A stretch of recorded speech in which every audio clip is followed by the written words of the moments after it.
Assalamualaikum warahmatullahi wabarakatuh. Salam Science. Jumpa lagi dengan Science Edu Channel. Kali ini kita akan melanjutkan eksplorasi kita terhadap aktivitas LMS pada program PPG dalam jabatan tahun 2022. Kali ini kita akan melanjutkan pada bagian pengembangan perangkat pembelajaran, terutama masuk pada fase pembuatan rencana aksi.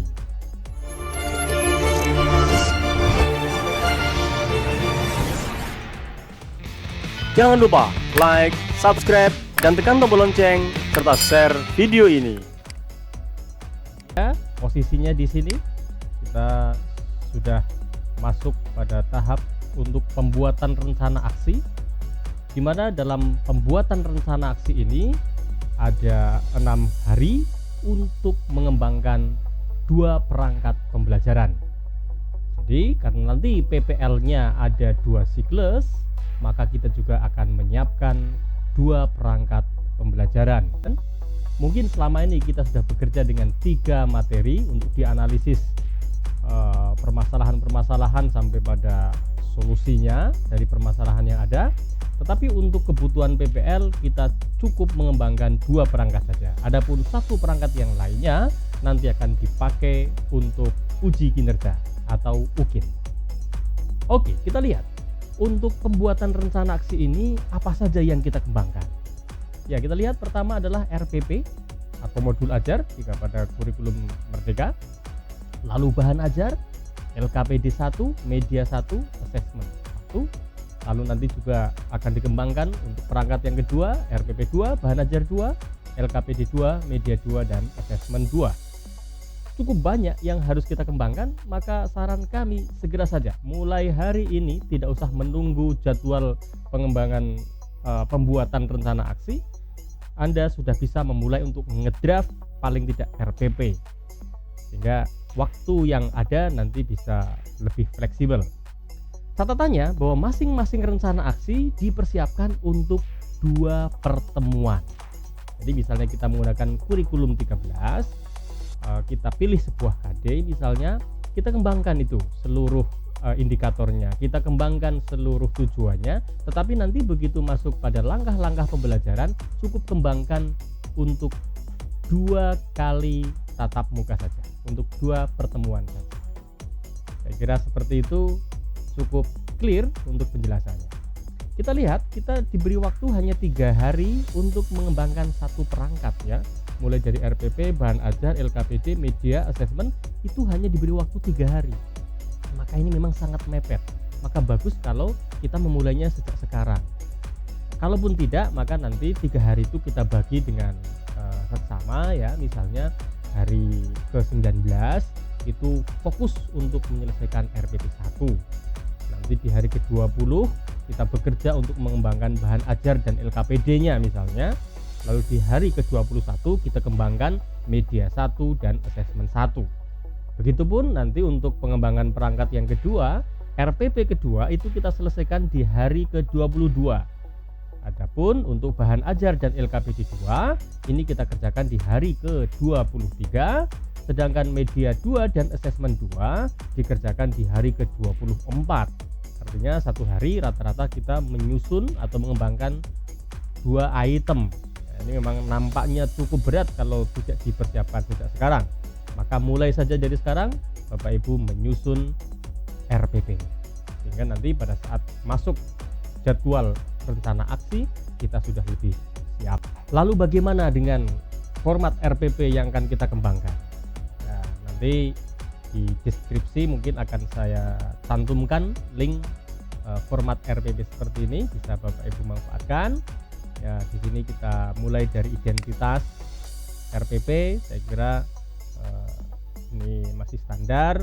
Lalu kompetensi inti kita tuliskan saja, kompetensi inti dari KI 1 sampai KI 4 apa adanya.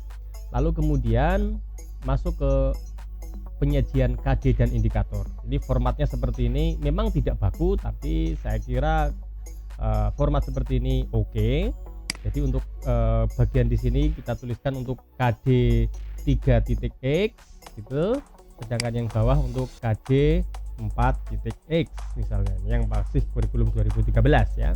Lalu indikatornya dikembangkan di sini. Ini beberapa hal yang penting terkait dengan indikator ya. Untuk indikator, pastikan terdapat indikator prasyarat, yaitu indikator yang mungkin masih di bawah tuntutan KD. Jadi cermati kata pada KD. Biasanya di sini di awal KD ada kata-kata memahami misalnya, ada kata-kata menerapkan, ada kata-kata menganalisis, misalnya seperti itu. Maka barangkali kita masih membutuhkan indikator prasyarat ya, yaitu indikator yang berada di bawah tuntutan KD. Misalnya tuntutannya menganalisis, tapi mungkin masih ada juga nanti indikator yang hanya memahami atau menerapkan. It's okay. Tapi jangan lupa yang harus ada adalah indikator kunci Bapak Ibu. Jadi kalau tuntutannya menganalisis, maka pastikan kita menggunakan kata kerja operasional di bawah analisis ya. Apa keluarga KKO analisis dicari di sini. Diperbanyak ya indikator yang mengadres pada tuntutan KD. Lebih daripada itu, untuk kepentingan PPG, indikator harus juga disiapkan indikator pengayaan, yaitu indikator yang melebihi tagihan tuntutan KD. Misalnya KD-nya hanya menuntut analisis, maka perlu di sini kita kembangkan indikator mencipta misalnya, indikator mengevaluasi misalnya. Sehingga nanti nilai untuk indikator itu cukup baik bagi Bapak Ibu. Lalu pastikan juga saat kita menyusun indikator mengikuti tuntutan KD, terutama di KD 4 biasanya ada tuntutan untuk mengamati atau melakukan percobaan atau menyajikan data hasil percobaan, harus sesuai. Dan masih sama seperti yang indikator pada KD 3, itu kita dituntut untuk memberi lebih, yaitu indikator berada di atas tagihan KD. Itu cara menyusun indikator kira-kira seperti itu agar memperoleh skor yang maksimal pada item indikator pencapaian kompetensi. Lalu untuk tujuan, saya kira ini standar normatif. Indikator harus ABCD. Meskipun nanti Bapak Ibu menggunakan kurikulum merdeka yang tuntutannya hanya sekedar menggabungkan antara kemampuan dan konten, tapi untuk kebutuhan PPG saya kira lebih baik kita lengkapi saja dengan ABCD, yaitu mengandung unsur audience, behavior, condition, dan degree yang lengkap. Lalu pastikan bahwa tujuan itu sesuai dengan indikator, lalu menjabarkan seluruh tuntutan KD. Saya kira ini kriteria untuk tujuan pembelajaran yang baik. Kemudian materi disusun seperti ini, materi pembelajaran reguler, pertemuan 1, pertemuan 2, dan seterusnya bagaimana. Lalu disiapkan juga materi pengayaannya, ini yang advance material ya, materi-materi yang sifatnya advance. Lalu juga kita siapkan materi yang remedial. Lalu di bawahnya di sini ada pendekatan, model, dan metode pembelajaran. Ini beberapa contoh jenis-jenis pendekatan ya, scientific, STEM. Lalu model bisa menggunakan inquiry, problem based, project based, discovery, direct instruction, silahkan dipilih. Meskipun yang diutamakan di saat ini adalah diperbanyak untuk yang problem based dan project based learning ya. Untuk metode silahkan dipilih, ada eksperimen, demonstrasi, diskusi gitu. Dan nanti mungkin setiap pertemuan itu berbeda ya. Pertemuan pertama pendekatan saintifik, modelnya inquiry, metodenya eksperimen begitu. Nanti pertemuan kedua berbeda lagi, ini sangat mungkin sesuai dengan karakteristik submaterinya. Kemudian masuk ke media dan bahan ya. Misalnya untuk media pembelajarannya gambar gadis bermain ayunan gitu ya. Yang spesifik, jangan foto gitu, jangan, tapi gambar gadis bermain ayunan. Lalu video tentang apa? Yang lengkap, video tutorial pet getaran misalnya gitu. Jangan hanya video titik gitu aja, nggak boleh, harus lengkap. Video apa gitu ya. Lalu alat bahan pembelajarannya ada komputer, internet ya, dan seterusnya itu. Lalu sumber belajar itu ada sumber belajar untuk guru, untuk siswa gitu ya. Yang pertama ya biasalah sumber ajar itu dari buku-buku referensi yang levelnya kuliah ya Bapak Ibu ya. Kuliah fisika dasar, biologi dasar, kimia dasar, ini kalau untuk teman-teman IPA gitu ya. Jangan hanya mengandalkan buku guru, buku siswa, harus lebih daripada itu. Bahkan kita juga harus memasukkan sumber referensi dari hasil penelitian atau jurnal ya, untuk memasukkan advance material. Ini tantangan Bapak Ibu agar mendapat skor tinggi pada bahan ajar, maka bahan ajar itu salah satunya harus ada yang merupakan hasil penelitian atau jurnal gitu ya. Lalu berikutnya masuk ke kegiatan pembelajaran. Kolomnya seperti ini saya kira cukup komprehensif. Ada tahap pembelajaran, ada sintak model. Ini kalau modelnya lain ya diganti saja di sini model apa begitu ya. Lalu sintaknya menyesuaikan dengan model yang dipilih. Lalu deskripsi kegiatan baik guru maupun peserta didik. Jadi kita tidak memisah gitu. Lalu alokasi waktu. Untuk tahap pembelajaran ada pendahuluan, inti, penutup, saya kira biasa. Untuk kegiatan pendahuluan subjeknya guru ya. Guru melakukan apersepsi, guru memberi motivasi gitu kira-kira kalau di pendahuluan. Tetapi bagus ketika di kegiatan inti itu subjeknya peserta didik ya. Peserta didik secara berkelompok melakukan percobaan, peserta didik secara berkelompok berdiskusi apa misalnya seperti itu. Lalu kegiatan penutup itu subjeknya adalah guru beserta peserta didik gitu ya. Nah ini dia yang perlu diperhatikan. Di bagian pendahuluan yang harus ada adalah memastikan kesiapan siswa, lalu memberi persepsi, motivasi, lalu menyampaikan tujuan pembelajaran. Apalagi ya yang harus ada di bagian pendahuluan, menyampaikan garis besar kegiatan pembelajaran, lalu pretest jangan lupa ini. Ini kalau Bapak Ibu kepengen tinggi skornya di bagian pendahuluan, isinya seperti ini. Ya, memastikan kesiapan siswa, kemudian memberi persepsi, motivasi, menyampaikan tujuan pembelajaran, menyampaikan garis besar kegiatan pembelajaran, lalu pretest. Ini hal-hal yang mestinya tercover di dalam bagian pendahuluan. Kalau di bagian inti sesuai sintak model ya, modelnya seperti apa ya kita ikuti saja sintak modelnya.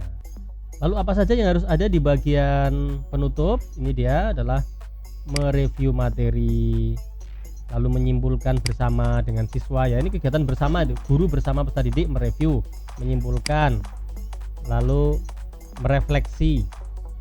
Ini harus ada, dan menyampaikan tindak lanjut.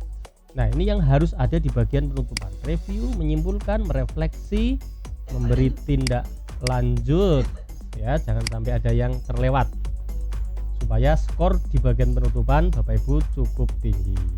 Nah begitu, minimal dibikin 2 pertemuan. Lalu nanti masuk ke bagian teknik penilaian. Untuk penilaian sikap sosial, tekniknya apa, bentuk instrumennya apa gitu, pengetahuan tekniknya bagaimana, bentuk instrumennya seperti apa, keterampilan tekniknya apa, bentuk instrumennya apa, waktu kelasnya seperti apa begitu. Lalu semuanya nanti kita sampaikan, ini nanti terlampir gitu ya lembar penilaiannya. Lalu nanti kita ceritakan tentang remedi, lalu kita ceritakan tentang pengayaan. Nah kira-kira seperti itu tahun 22 ya. Nah inilah kira-kira format RPP yang akan kita susun. Adapun ketika kita memilih yang kurikulum merdeka modul ajar, formatnya seperti ini, nanti juga akan saya share kepada Bapak Ibu lewat link di deskripsi video ini. Mulai dari informasi umum ini ya, mengikuti saja standar dari isi modul ajar di kurikulum merdeka. Kompetensi awal kira-kira isinya adalah pengetahuan prasyarat itu apa, profil pelajar Pancasila diisi kira-kira dimensi pelajar Pancasila apa yang bisa difasilitasi dengan materi yang sedang kita kembangkan, sarana prasarana ya alat dan bahan perangkat apa saja yang difungsikan, yang dipakai selama pembelajaran. Target peserta didik itu apakah siswa reguler atau siswa yang cepat belajarnya atau siswa yang lambat belajarnya. Model pembelajaran diceritakan saja. Untuk pertemuan pertama model pembelajarannya X misalnya gitu, seandainya berbeda-beda boleh. Lalu pertemuan kedua modelnya misalnya Y begitu, silahkan. Kalau memang tiap pertemuan modelnya beda itu diperkenankan. Lalu masuk ke komponen inti, tujuan pembelajaran tinggal ditulis saja di sini kopas. Ya meskipun di kurikulum merdeka tidak dituntut ABCD, bagus saja Bapak Ibu nanti menyusunnya ABCD, itu lebih bagus saya kira. Lalu pemahaman bermakna itu isinya adalah kira-kira manfaat materi ini apa dipelajari. Manfaat materi yang dipelajari itu apa? Lalu di langkah pembelajaran, ya, Bapak Ibu boleh hanya menyusun untuk 2 pertemuan. Selalu ditulis di bagian pertama sini pertanyaan pemantik ya. Biasanya nanti digunakan saat apersepsi. Apersepsi gitu ya. Biasanya digunakan di saat apersepsi, ditulis di atas upaya mengingatkan kita trigger pembelajaran kita itu apa. Lalu di bagian bawah assessment ya, paling tidak assessment yang wajib ada 3 ini, diagnostik, formatif dan sumatif. Bentuknya tinggal dipilih, di sini sudah saya tuliskan. Kalau untuk yang assessment diagnostik ya biasanya tes tertulis ya, bisa isi pilihan ganda, jawab singkat, benar salah.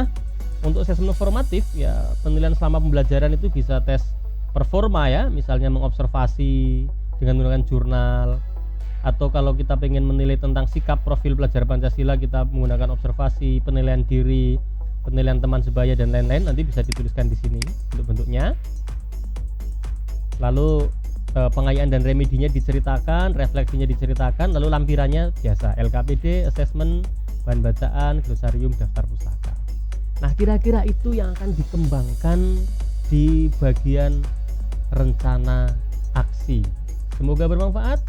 Kita ketemu lagi pada video yang akan datang. Assalamualaikum warahmatullahi wabarakatuh.